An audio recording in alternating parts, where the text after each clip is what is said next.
I knew that I had no way to win, and knowing that I had no way to win made me seriously consider for a while just quitting the game and moving to the country to raise corgis. But if I had done that, if I had given up writing, I would have lost my beloved vocation. So I knew that the task was that I had to find some way to gin up the inspiration to write the next book, regardless of its inevitable negative outcome.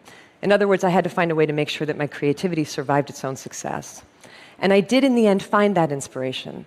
But I found it in the most unlikely and unexpected place. I found it in lessons that I had learned earlier in life about how creativity can survive its own failure.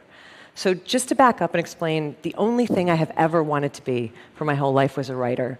I wrote all through childhood, all through adolescence. By the time I was a teenager, I was sending my very bad stories to The New Yorker, hoping to be discovered.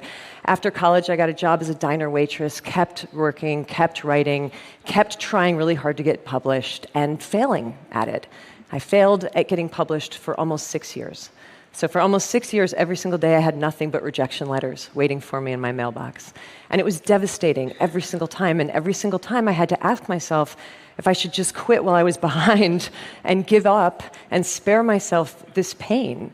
But then I would find my resolve, and always in the same way, by saying, I'm not going to quit, I'm going home. You have to understand that for me, going home did not mean returning to my family's farm. For me, going home meant returning to the work of writing, because writing was my home.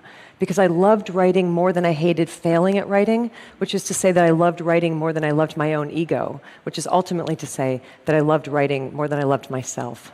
And that's how I pushed through it.